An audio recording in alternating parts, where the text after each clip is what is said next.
What's up, guys, and welcome to Invariance.Poker podcast. This podcast started a little late. We were just scheduled at 7, but we're running into internet issues where our stream is getting disconnected, and we're trying to go live. So here's take 2, and we originally wanted to start off with talking about angling, but BJ was talking when we got cut off. So where should we pick up right back? All right. What's up, guys? Again, take 2, like he said. This we were just discussing the biggest angles in poker. Like literally, like we see them all the time.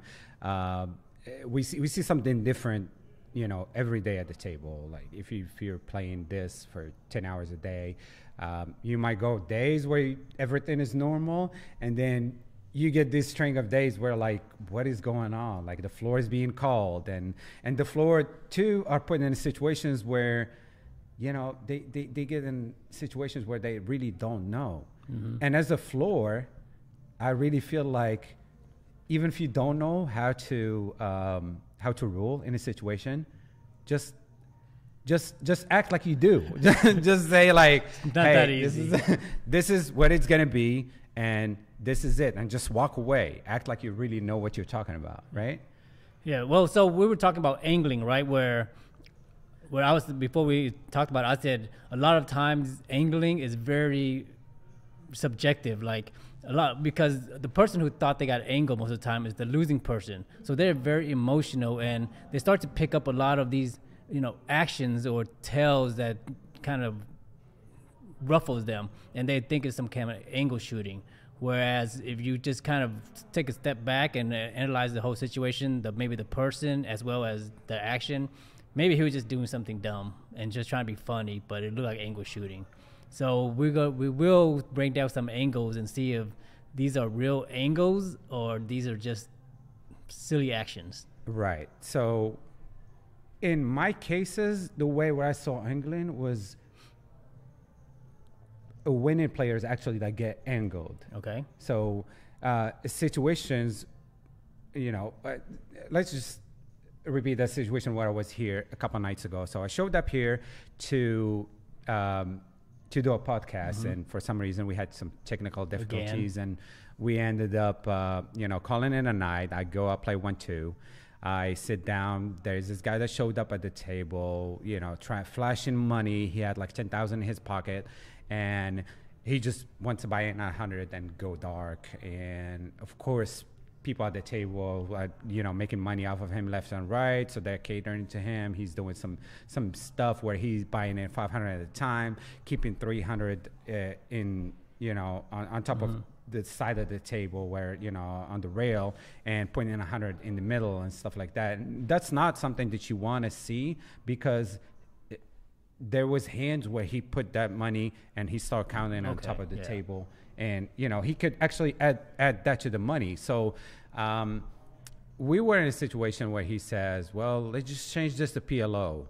A couple of players at the table, they were like, yeah, fine. Everybody said it's fine. They asked me, and I was like, yeah, perfect. That's exactly what I want to play. He buys in for 300. He ended up winning a big pot. Now he's up to 1,200. And this is where this weird hand happened.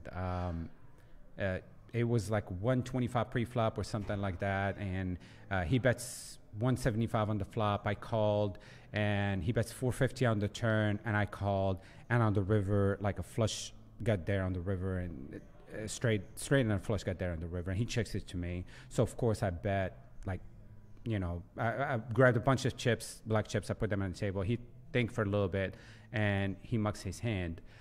And now the dealer pushed me the pot. As I'm stacking them, I'm still holding out to my hand. And I was like, do you want to see it? So this guy, backstory about this guy was like slow rolling people. He was acting all weird, like he played before, when he actually looks like he never played before, in like a lot of private games. So I said, do you want to see it? He said, yeah, sure. So he gets up to see the hand. So I show him the hand, and I'm showing him a complete bluff, mm-hmm. right? So now I'm stacking up my chips. He reaches into the side of the table, grabs his hand back, and he said, wait a minute. I did not fold my hand. Right? Okay. Now the pot is already pushed to me, right? And he's saying, he asked the dealer to call the floor. Well, the dealer that actually does the hand, it was his first day dealing.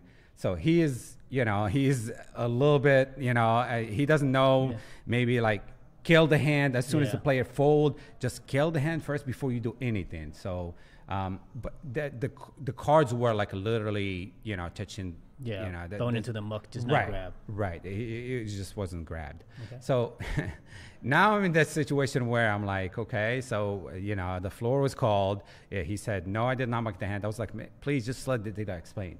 So little did I know it was the dealer's first day. So he was like, well, I was under the assumption that he actually mucked his hand.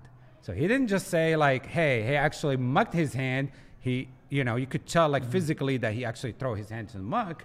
Now he's saying that he was under the assumption that he mucked his hand. I was like, what do you mean you were under the assumption? He mucked his hand. You already, how are you pushing the pot to me? How am I already stacking the pot when you just under the assumption? Don't you want to make sure that he actually folded the hand? So now the floor had to go look at the camera and, see if it's going to, he's going to have the pot awarded to him or what. So now I'm at that point. The guy goes outside to smoke. So I did the unthinkable. I get up, go around to the table, grab his hand, and muck it.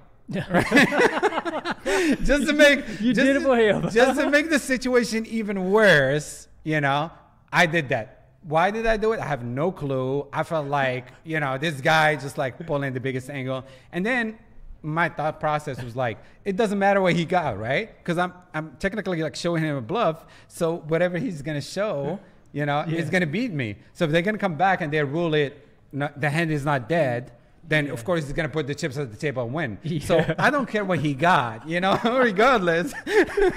So now I shouldn't be now the floor lady is standing right there, comes up to me, was like, this is a no-no.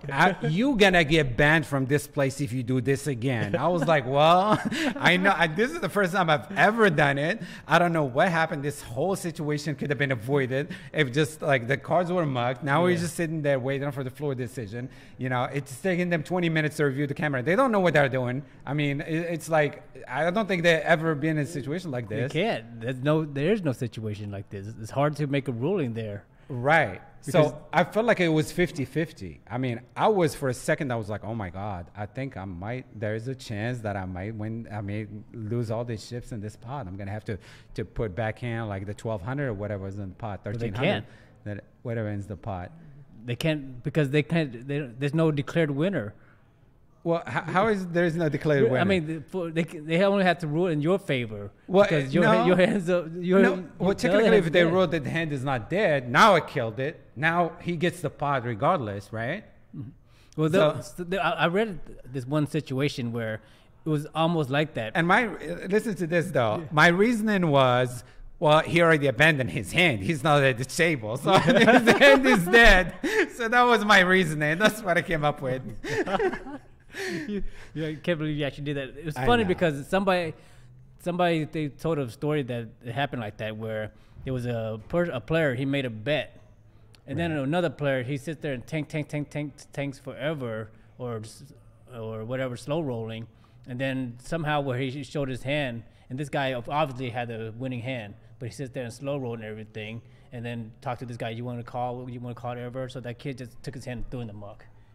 Yeah. And they awarded the pot to the kid that showed the hand versus the guy that slow rolled because his hand got thrown in the muck. So of course they kicked the kid out, the guys out of the casino, but they didn't ban them. Right. So well, that's the thing though. You're gonna get kicked out of the casino. For you guys, you never should touch someone else's card, even if they ask you to. There was a thing, I don't know. I've seen it a few days ago where it happened too in Austin where. It was a live stream situation where he asked him to show a card or whatever. Mm-hmm. So the guy grabbed the card, grabbed the opponent card. He was all in, and he flipped someone else's card, you know. And then the guy was like, "Well, we agreed. If you flip one card, then I can flip one of your cards." Mm-hmm. So it was a weird situation, but because the guy was definitely bluffing, and if he flipped one of his cards, he wouldn't know. He's gonna snap call because he had a flush. Yeah. So if he flipped one of the cards, the board is not paired. So now it was like a dicey situation where the floor came up and it ruled it, well, if you guys agreed, then you can flip one of his cards. Yeah. I mean, it's such a weird ruling too. So that's definitely not something you want to do. Don't ever flip anybody's card. Don't ever touch anybody's card. Don't do what I did. Seems like that's a trend or something. People touching other people's card. This is like the third time I've heard about it, and within a month, just people mucking other people's card and flipping over. Right. And this situation, like, all could have been avoided if the dealer, and to the dealers out there, please make sure to mug the guy's card before you do anything. I feel like it needs to be like a 10 questionnaire page before you get hired as a dealer. There's a player here, a 2-5 player here, that just told me that he got angled again, and this is something similar. And seem like all angles revolve around whether the dealer should have mucked the hand or not.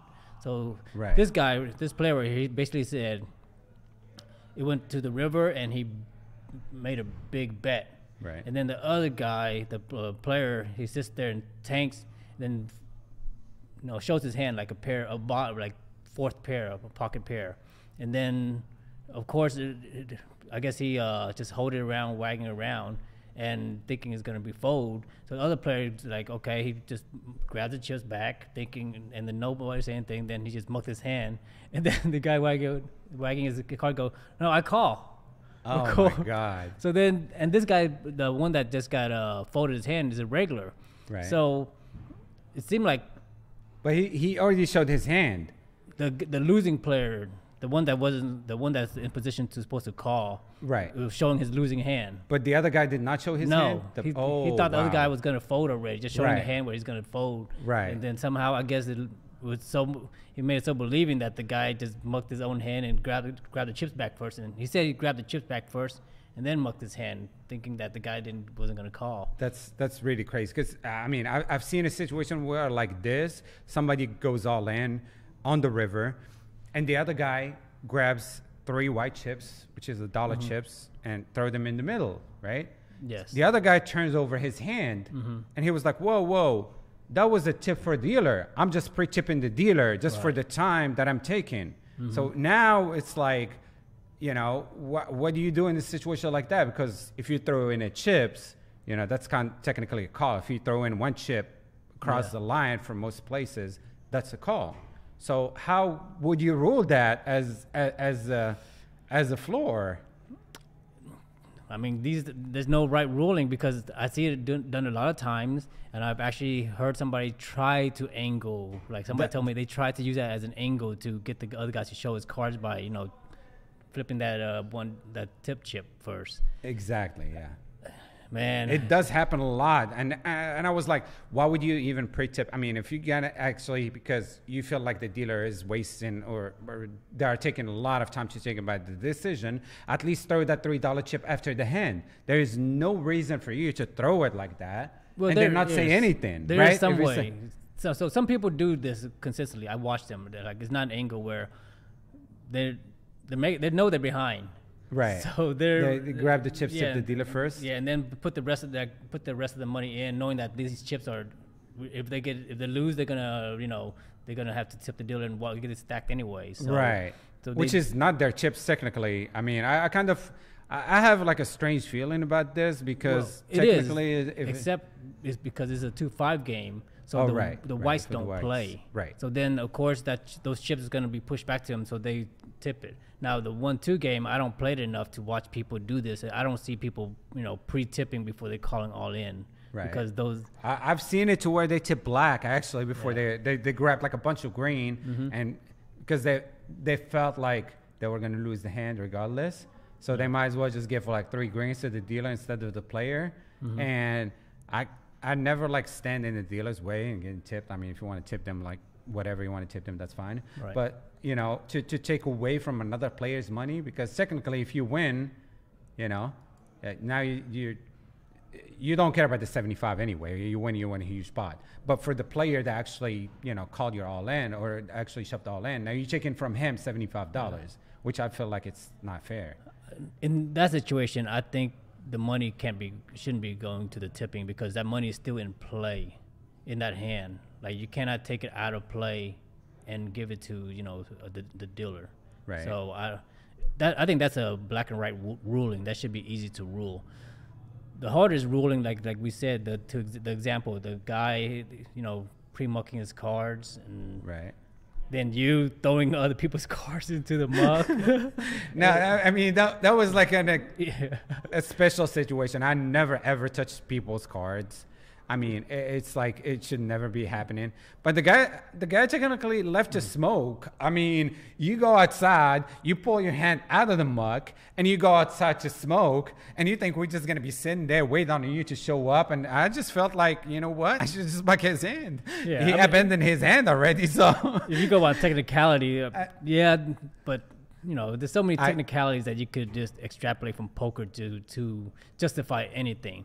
But in these situations, I do think at the end of the day, like poker, like they always say, you gotta protect your hand, and you gotta just follow the play through, right? If somebody's gonna muck, you will make sure that they muck before. Because I've did what you've done before, where somebody kind of threw the hand right in the middle, and of course I showed him the bluff, and he grabbed it right before the dealer grabs it, and he flips it over. Of course, then I was like, oh, shit. It was a situation where we were playing Congress, and the pot was, getting chopped, right? And this was one of the dealers. I'm gonna name him Jonathan. He knows this already, and he's supposed to be mucking the hand, right? So the pot is huge, so he's getting chopped 2 ways, and the guy that mucked, his hand was still in the middle of the table. He never killed the hand before he's chopping the pot. So he's chopping the pot. He already chopped half of it. He gave me half. He gave the other guy half, and he's chopping the rest. And all of a sudden, the guy just turned over his hand, and I was like, oh, I got the nut low. I mean, he had no idea what he got. Right now, we had to, put the chips back, have to recreate the pot and put the chips back in so he could take the half, and we chopped the other half. So as a dealer, please always mug the hand, regardless. This is one other thing that actually gets to me that players do. Oh, I want to fold and hold. You've heard that before, right? That people want to fold their hand and hold.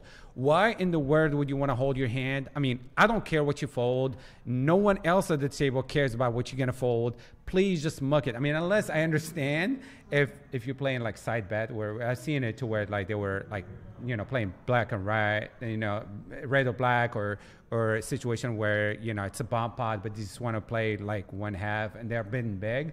I understand that, that's fine. Let them have their fun. But as far as just to show it to the table what you folded, I honestly don't care about what you folded. I don't care about most of what most of the table really, folded. Mm-hmm. So how do you feel about that situation where they want to hold, fold and hold? I see it all the time, and when I see that, what I think about is human nature. We all like to express something. We also like to when they're folding and holding and doing that. At the core, what do you think was going through their mind or their body or their intentions? I'm thinking maybe they feel they made the right fold, but they want to show the table how good they folded or how good they're playing. I think, no, because sometimes they fold a big draw and everything. What I see is that when people do this, they're looking for either sympathy. or empathy. Definitely. As human natures, is within us to try to connect or create relationships, and by expressing, oh, look at me, I made a great fold, or oh man, this is a tough spot, and they're trying to garner, I would say, empathy more than sympathy. Right. They're trying to connect, and I think that's what at the day, poker is a social game and is for connecting. So this is a form of way to people to connect. I guess, but I really don't think most of the players at the table really care, especially when you send to someone that just lost a big pot or something, and then you're showing him your card. Why would he care? Definitely, it happened to me before. Where I lost a hand, right? I lost $2,000 pot or $3,000 pot, and then the lady next to me, there's this lady that plays PLO a lot, and she loves to tell you what she folded. And she was like, oh my God, I would own the pot. I folded this. I'm like, what? Why are you telling me? You really think I care right now when I lost a 2K pot? I mean, I don't I don't go off like that, but like I'm just in my head. I'm like, please, just like don't tell me what you folded. I really, you know. But that even pulls out even more of an example that if you notice, poker players love to tell bad beat stories. That's true. So when they're on the bad beat side, they love to tell the stories. But we're on the other side where they have to listen. Nobody wants to hear bad beat stories. Right. So if you've been on the side that there's been people telling you bad beat stories, you don't want to hear it. Why do people still go on the other side and tell bad beat stories, knowing that hey, they probably don't want to hear it either? That's true. Well, in a way, like I really don't like to tell my bad beat stories too. I mean, I have like a bunch of them, and it happen like every day. Sometimes it's like, especially in tournaments, you know, playing big tournament, and you have a long day, right? And then you catch. It was like a tournament where like level 1, that this is the main event of Choctaw. Level 1, I had aces 3 times, and I lost all 3 times with them. So I was out in level 2. So I mean, you get stories like this all the time. It doesn't mean like you have to go and tell people about them. I mean, well, it's a sign of that. Most of us as humans, we can't control ourselves. We can't control this desire, right? Even though we know nobody cares about our bad beat stories, we still have this desire to go find somebody that listens to it. Even like a random guy that's at the poker table. Why people never ask themselves, why do I feel this insisting on telling this stranger this bad beat stories that he probably has no care about what happened, but I still feel this need to express myself, right? Right. But it shows that the reason is because we care more about ourselves than we care about others. So a quick question, speaking of that. So when you play bad and someone asks you, how did you do you just say you played bad, or do you just tell them, I just lost today? I usually tell them it's a bad day or a good day. And, you know, sometimes I tell them I play bad, but I never tell them I play good. Sometimes they're like, how did you do in the tournament? I just tell them straight up, I play bad. I mean, I do I run say bad. it, you know. Or sometimes I tell them I just punted. Like, I literally, and this happens to me. Sometimes I will be in a tournament and I get bored. And I'm like, I get super aggressive. I'm like, either I'm going to get all the chips right now, or I'm going to leave with no chips. So sometimes, you know, I get to the point where I feel like I could outplay people without looking at my cards. Yeah. And it works out a lot of times, but sometimes it doesn't. It fires back. So I tell people when I play bad, I just tell them, hey, how did you do? I played really bad. I didn't even give myself a chance to go to day 2 or something like that. So, well, in general, then you could see that almost the mindset or the levels of poker player, right? The new players, or the ones that just come into the game, they want to tell every single bad beat stories, every single aces crack story they want to tell to everybody. But as you get more experienced and move up and up, you don't care about telling these bad beat stories because you understand that it's part of the game. So people who have this desire to tell bad beat stories is you could say a statement of where their game level is, right? Right. So, well, a part of it too, I think a lot of bad beats happen with there's a lot of luck involved. And when I say luck, I don't mean how the board ran out, but how the hand all played out, you know? Yeah. So you would have like sometimes, let's just say you have pocket 8s and you raise, and someone 3 bets and someone 4 bets, you know, and the flop comes 8-8-6, and you see them like bet, call, big bet on the turn, call, all in, call, and you're like, oh my God, I could have won like a 4K, and then you saw the hands, and the hand would be like ace king and something weird, right? Where like the guy that 4 bet probably have 9-10 suited, and it just, you know, just went ballistic and just, you know, really bluffed at every street, and you're like, oh my God, if you just flatted there, I could flat too, and you know, I could have won a big pot. But now, you know, now you're not even in the hand. So I feel like even the way the hands played out, I think there's like a huge, you know, the luck factor about how, you know, the dynamic of the whole table. And running bad is just more than one variable. Like people, when they think they run bad, they only look at the upfront variable, which is the cards. They see the cards, but they don't. When we run bad, like you said, you get set up for these weird spots where you end up having to get your money in on like really bad draws, or you get betted out of like you said. I raised and with the pocket ace, and let's say a set of pocket aces, 3 bet, and some guy decides to get weird on the button and 4 bets, of course I'm gonna fold. Right. And then like you said, the flop comes 8, and we would crack those aces. That's true. Yeah. When you run bad, these things all happen. Like, and the people that are perceptive could actually see all this. Like the last 2-3 weeks, like this week I've been actually running pretty good now. It feels great. That's but good. the last 3-4 weeks, it's just weird spots, and I keep thinking to myself, man, this is really running bad, where I cannot do anything about it. Like I'm not gonna play bad and try to call this 4-bet out of position and with pocket 8s and hope that the guy who 3-bet doesn't 5-bet. Like, I mean, it does happen a lot, and then sometimes even if you play bad, do you feel like? I mean, I have days too where I tell people I played bad, but I bagged a lot. You know what I mean? There's days where you do everything wrong and you play super bad and you just get lucky. I mean, I feel like there is days where I do that. I'm like, how did you do? I bagged this tournament, but I played really bad today. Well, maybe in tournaments and maybe PLO where there's your winnings and losses are determined by a few hands, whereas Hold'em is more spread out. That's why I like Hold'em better, because it's a game of fencing. There's no 1 or 2 big hand. You have to kind of carve and dice and move and dance and do all that kind of thing.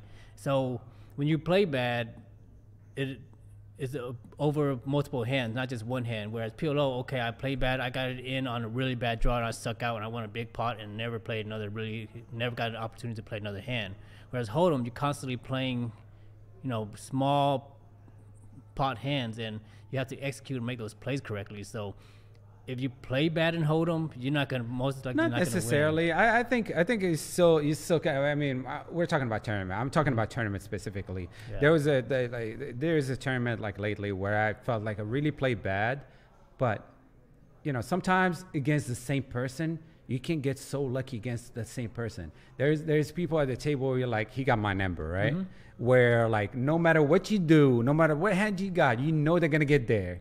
And you know what? People smell that fear. When I feel like I got someone's number, I don't even look at my cards anymore, because I know like they got that feeling. They know they're gonna lose to me. So when I see a flop and they're checking or whatever, then I get super aggressive, because I know in the back of their mind, they get the psychology, oh my God, I've been losing to him all night. Now, whatever he's going to do, he's going to get there, right? And then now you get super aggressive and you get them to spots where they're going to fold like the best hand a lot. So this happened to me where like I got it in ace-3 versus kings against the same guy, when someone else, like very short stack, had aces, right? And the board was like 6-6-3 and the turn was an ace where I hit the 1 outer. And then I got it in versus the same guy with ace-3 again, and he had ace-queen, and I turned again a 3, and I knocked him out of the tournament. So you can run super good, like even in a tournament, you can do everything right, and or vice versa. You could really play bad, but you're gonna get there a lot too.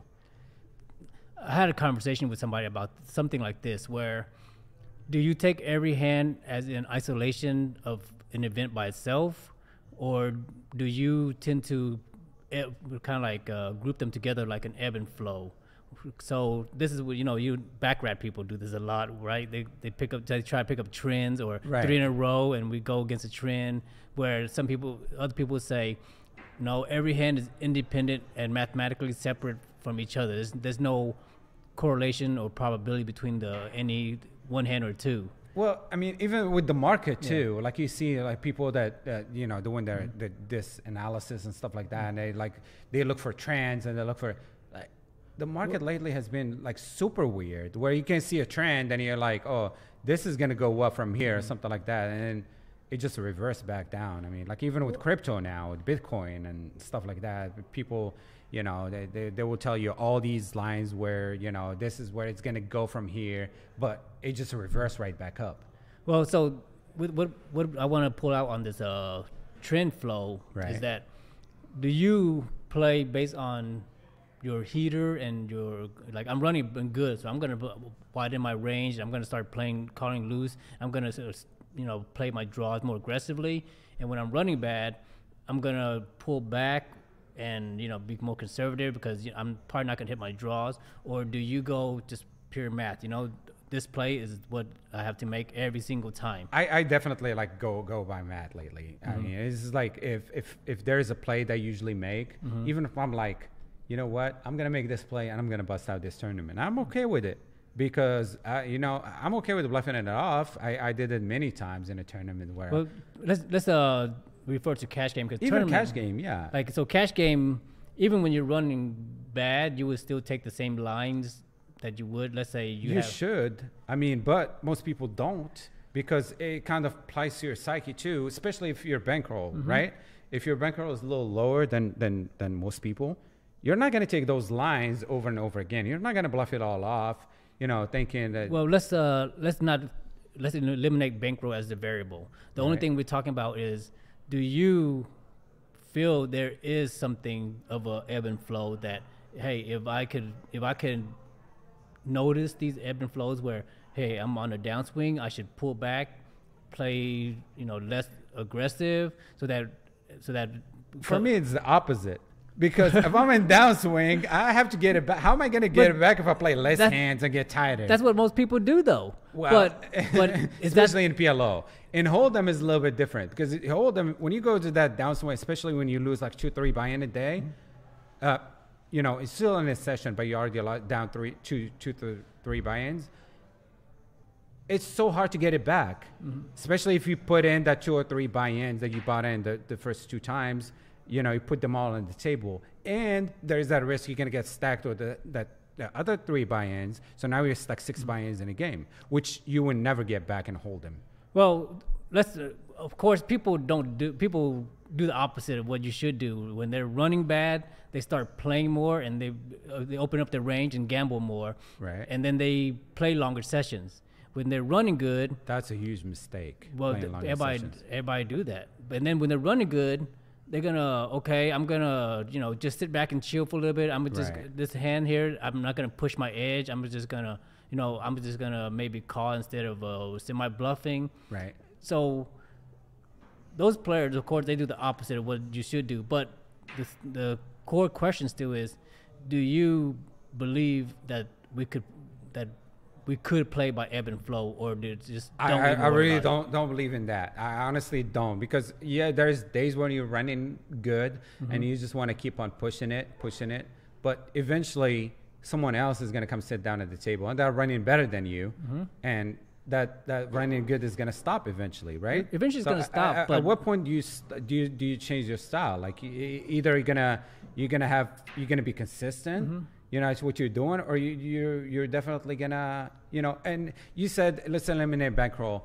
Well, bankroll have a huge role in your psyche too at the game. Well, we're only talking about, because this is what I went through my head this last few weeks was, I'm on a downswing. Right. So I took a lot more conservative lines. Whereas, okay, let's say ace king in like 3-bet, 4-bet spots. I'm not always just automatically 4-betting and getting it in, because there's a sense of me that, okay, I'm not going to... Because you're running bad, you're not going to hit. Yeah. So versus today, when I felt like I'm running good, I 4-bet and got it in with You're ace doing king. The right thing. Yeah. Yes. But I feel... wait a second. So I feel like you're saying this, but again, about the bankroll thing. So I feel like, when you feel like you lost 3, 4, 5 sessions, and your bankroll is down that 25% or 30%, that plays to your psyche. Like it has to be a part of it. Then that's a whole different issue. You're playing out of your bankroll. We're talking about if you sufficiently rolled and now you're just running bad and running good. Running bad then it affects your bankroll like greatly. We're not talking about like a 5 to 10% swing. We're talking about like going to 25, 30, 40% swing. Let's just say assume you're playing a game where you have 100 buy-ins. So losing 2 or 3 buy-ins. Well, most people stop. Most people they don't have 100. They're not rolled for 100 buy-ins. But we're gonna assume the scenario is this player, you have 100, you have the buy-ins. You're not worried about busting your roll. Right. You just want to play good poker and play optimal poker. So I totally understand what you're saying. I mean, I understand where you're going with this, because I definitely back in the day I used to feel the same way. I used to feel like when I'm in a downswing, I feel like I'm making like the plays where you're supposed to be making, I make them less because exactly like you said, you have ace king suited, and now you're not 4-betting, and you see a flop and you're like, see, I knew it. It was going to be no ace or kings. The flop came 7, 8, 9. And now you're like, see, that I made exactly the right thing because now it's 7, 8, 9 and someone bets, someone calls, and now you fold in, right? But that's not, I mean, in long term, you know, that I really feel like it's not good, like thinking about it that way because, you know, sometimes it's same thing with tournament. I have that stomach thing, like the butterflies, and I'm like, you know what? I'm gonna lose this hand. I table the hand, and he's got pocket threes, and I got ace queen. I'm like, you know what? I'm gonna lose it. Before even I saw like a flop, you know, I felt like I'm gonna lose it, and it happens. You know, I lose it. So yes, that definitely affects people, but at the same time, like if you play that way, you know, in the long run, you're going to be losing a lot more than what you actually, you know, you feel you kind of pulled back and you're playing more conservative now. You lost a little less. But think about it. Like maybe the hand was going to hit. You don't know now. You know, maybe you got it in all the way pre-flop and maybe he has pocket queens, right? And 7, 8, 9 flop and he bets the flop and the other guy called. Now you mugged. But if you got it all in pre-flop, maybe the turn was going to be an ace. And the river was going to be like 10, but you don't really know that. And now you would have won the hand versus pocket queens. And that's why it's like, you know, 49, 51 pre-flop. So that's what I've been contemplating these last few weeks is, you know, playing style. Do you want to develop a play where you try to pick up, you know, the highs and lows of swings? Because we see that it exists. You know, people run bad and people run good all the time. So that is true. Here's the thing. And for one more thing though, is that people do this in blackjack. I was on your end of the spectrum where I thought every hand is independent. You play accordingly to the math and the style. You don't deviate. You know, like ace king. Sometimes I'm gonna 4-bet. Sometimes I'm gonna call. But then people kept telling me, you know, blackjack, the only way to win in blackjack is you got to get these heaters swings, and just get it, you know, ride them. And you got whenever you catch them, you just got to ride it. So then, so then I see, okay, well, there might be some logic to this. And then you go to poker where you see this a lot, you know. So to answer your question, so like for me, when I go into those downswings, what I do a lot less of is bluffing. Because they know I bluff a lot, right? Yeah. So, you know, I feel like, hey, my bluffs are going to get called now. So let me just tone down a little bit from the bluffs, which exactly going back to your point, now I'm kind of losing money because those bluffs that were supposed to go through, now I'm not doing them. Now I'm losing the pots because I'm not bluffing enough, right? So then you're assuming that all the results are balanced out. But personally, I think if you're running bad, everything you do is gonna be wrong. Everything that you don't do is gonna be right. Like you're gonna fold when you shouldn't, and when they're bluffing you, and then you're gonna call when they value betting you. And then if you move seats, the seat that you leave is gonna go on a massive heater. And that happens a lot too. And you see it, and you see other people do it. So that tells me this, like, if you know, this a little, you could call it intuition into poker, where if you could pick up these subtle, you know, meta game or metaphysical stuff, right? You might be able to add to your game. Whereas now, you know, I can sense myself running bad. I'm not going to make aggressive plays. When I'm running good, I'm just going to pile it in. And I play by it. Like when I'm running good, I open my range. I will call wider. I will float wider with a lot of back doors. That's true. Yeah. I mean, again, it's when you're running good, your bankroll is really much in a better place where it allows you to do stuff like that. So I feel like definitely going back to bankroll thing, if your bankroll is where, like you said, if it's 100 buy-in, then that 6 or 8, you know, buy-in swing or 10 or 20 buy-in swing is not going to affect it. Most people are rolled for like 20 buy-ins, I don't think like 100 is they will jump stakes 100 buy-in for sure. And most people, they shouldn't even be going to stakes that they have no business playing, especially they didn't study any solvers. They don't know how to play GTO. They don't watch any really like GGO videos or they have solvers or anything like that. So, you know, why would you even jump stakes? And not to mention that the where you live to have a huge difference about like the style of play of players. So players will just play weird. So we veered off a lot from like the original subject because I still have like a lot. Let's get back to the angling thing, right?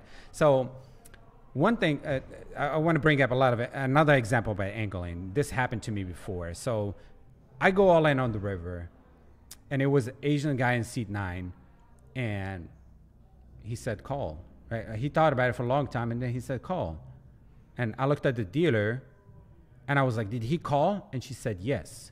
So I tabled my hand, right? And then he flushed his hand. He thinks about it for a little bit, and then he throws his hand. And he tells the dealer that he did not say call, right? Oh, my God. He said, sorry, English, no good English.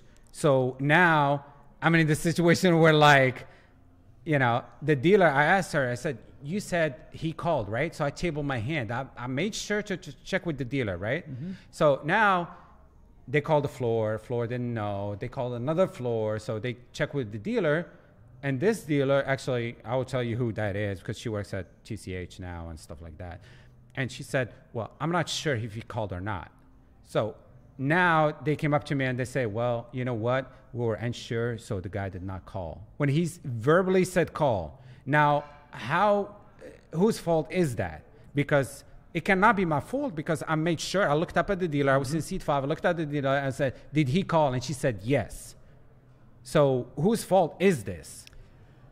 I would chalk it up to, unfortunately, this is a game of human, and there's a lot of human errors, and this is one of those things that you cannot, like... I'm 100% this guy just angled it, because he said call verbally, but and then he said, no, I said full, no English, but this guy, I played with him many times before, and I know he's capable of making that.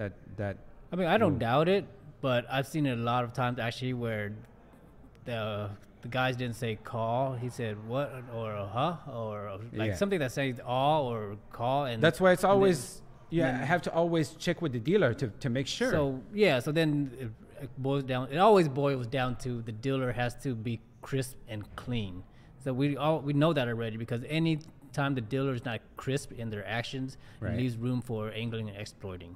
So at the end of the day, it's always going to be on the dealer's responsibility. But I mean, it's a part of it, but these players, they cannot be continuing this game. Like, we need to enforce the rules a little bit for these players when they doing like shady stuff over and over again. At some point, you're gonna have to put your foot down and just ban them from the place, or ask them to leave for 30 days, or ask them never to come back. So that's how you stop these people from doing it.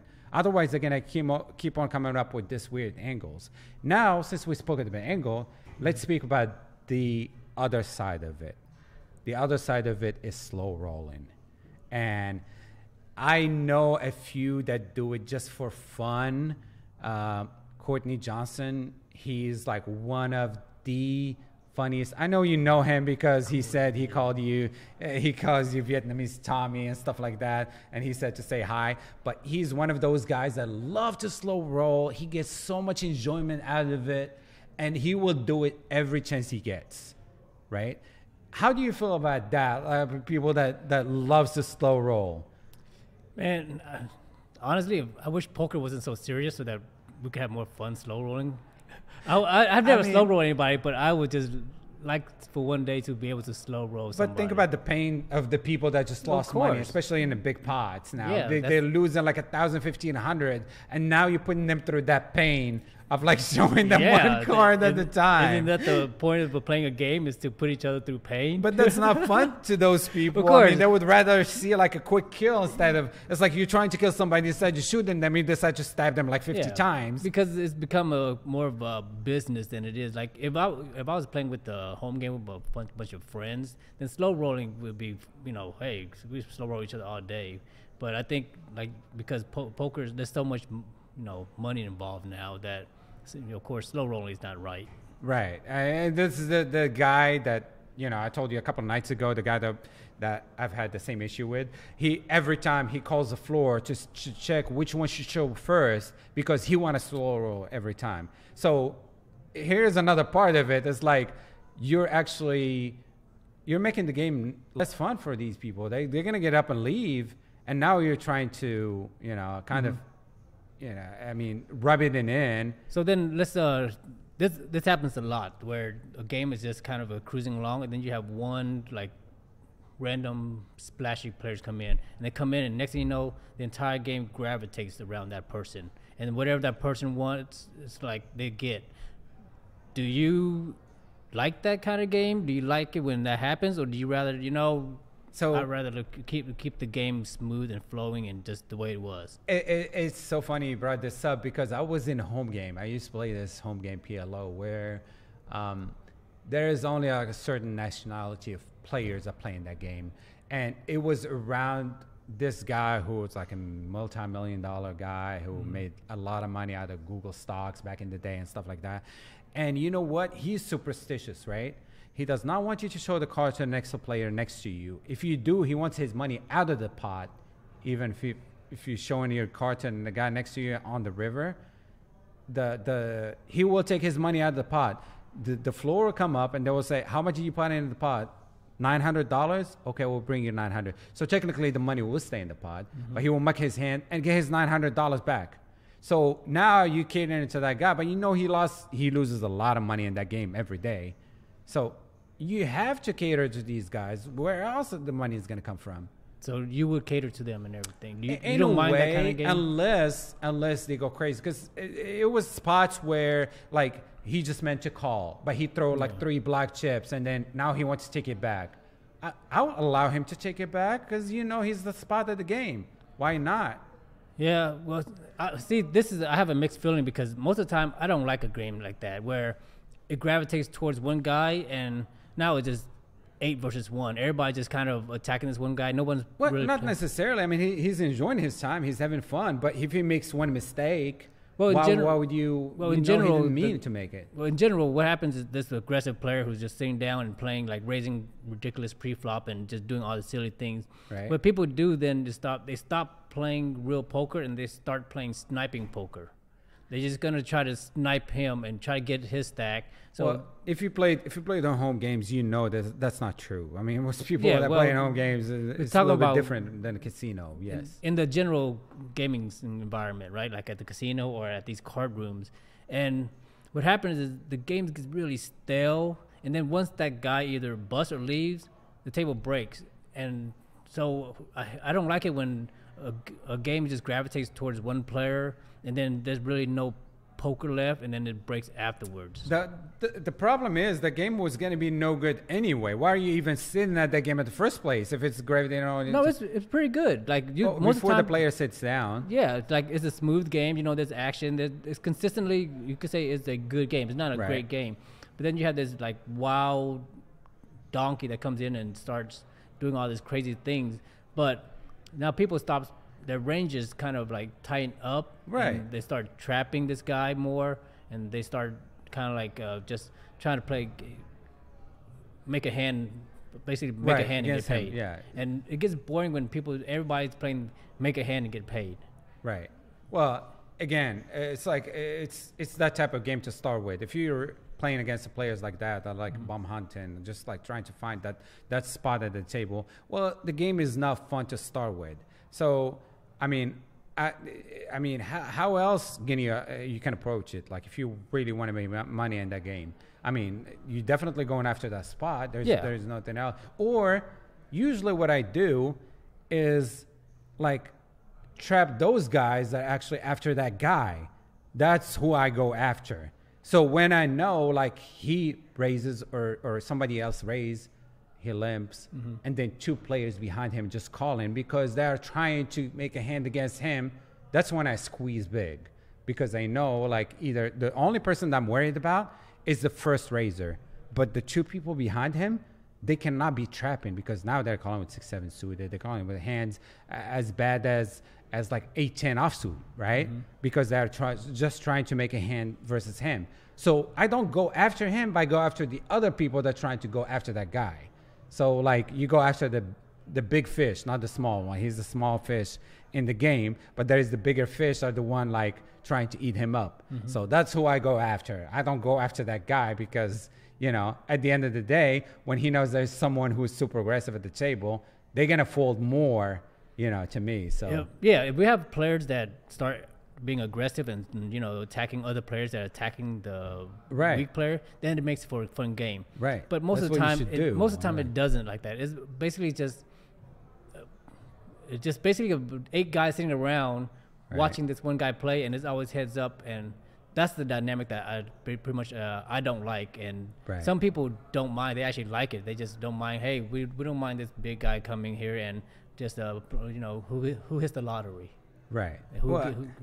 So, you know, you're gonna have to make it fun for those guys, those guys too. So, speaking of Choctaw, I was in a tournament, right, where this guy just turned 18 and he's in a $400 buy-in and he wants to win a ring, right? So, his first tournament ever. So I felt like it was my job to make the fun.